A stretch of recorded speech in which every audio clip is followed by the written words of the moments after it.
O fogo estala no escuro. Sombras dançam nas paredes da caverna. Lá fora, algo se move. Um estalo de galho. Respiração pesada. Olhos atentos, imóveis. Uma criança aperta o braço da mãe. Um homem segura uma pedra afiada com força. O silêncio pesa mais do que o frio. De repente, um grito ao longe. Outro. E então, nada. A noite engole tudo. Naquele mundo, cada som podia ser o último. Cada amanhecer era uma vitória incerta. Mas como era de verdade viver quando a humanidade ainda mal existia? Muito antes de cidades, impérios ou escrita, existia apenas a sobrevivência. A vida nas cavernas, na pré-história, não era uma escolha, era uma necessidade brutal. Esse não foi apenas um período distante. Foi o momento em que a humanidade quase não era humanidade. Sem leis, sem proteção, sem garantias. A natureza não era cenário, era inimiga constante. E qualquer erro, por menor que fosse, podia significar o fim. Hoje, muitos imaginam esse tempo como simples, quase primitivo demais para importar. Mas essa visão está errada. A vida pré-histórica não era apenas caos, era a adaptação, inteligência e construção silenciosa de tudo o que viria depois.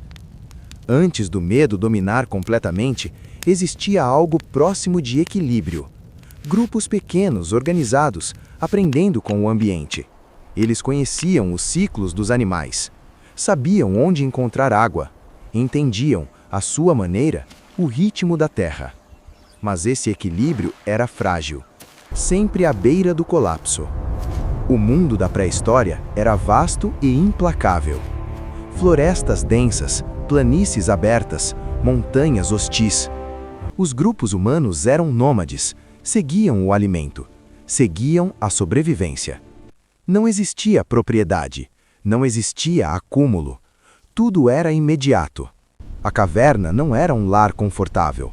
Era abrigo contra o vento, contra predadores, contra a morte. Ali dentro surgiam os primeiros sinais de algo maior. Desenhos nas paredes, marcas de mãos. Tentativas de deixar um rastro, de dizer, estivemos aqui. Mas o próprio sistema que permitia a sobrevivência também trazia o perigo. A mobilidade constante espalhava grupos por regiões desconhecidas. O contato com novos ambientes trazia riscos invisíveis. E em algum lugar distante, algo começava. Nas profundezas de uma floresta antiga, longe de qualquer abrigo humano, a vida seguia seu curso.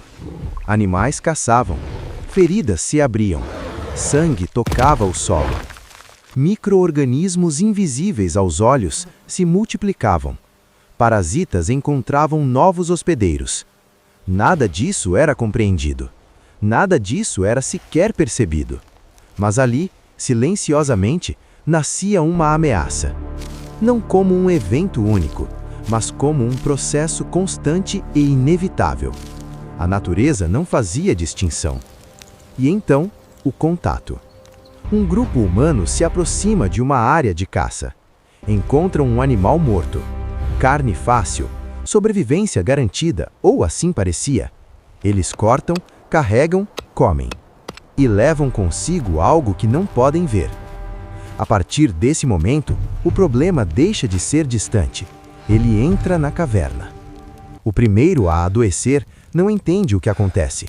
Febre, fraqueza. Os outros observam, confusos, sem explicação, sem defesa. E então, começa a propagação. Dentro do pequeno grupo, o contato é inevitável. Compartilham comida, compartilham espaço, compartilham o destino. Um por um, os sintomas aparecem. O medo cresce.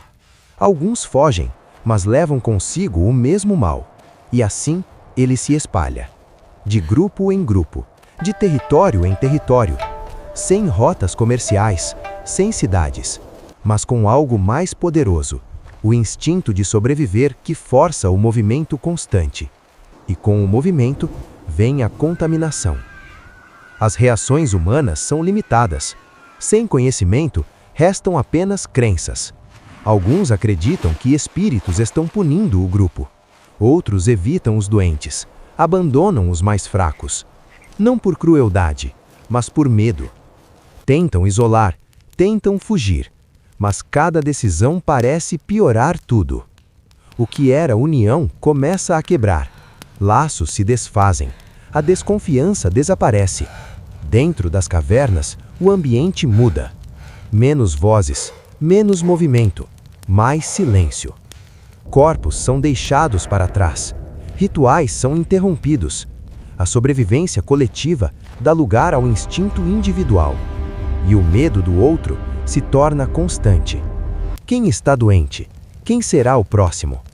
Sem respostas, surge algo ainda mais perigoso: a culpa. Alguns passam a acreditar que certos indivíduos trouxeram o mal. Estranhos, diferentes, aqueles que vieram de outros grupos. A desconfiança vira rejeição, e a rejeição vira expulsão. Pessoas são deixadas para morrer longe das cavernas, não porque eram culpadas, mas porque alguém precisava ser. Enquanto isso, fora das cavernas, o impacto cresce. Grupos inteiros desaparecem. Regiões antes habitadas ficam vazias. Animais voltam aos lugares.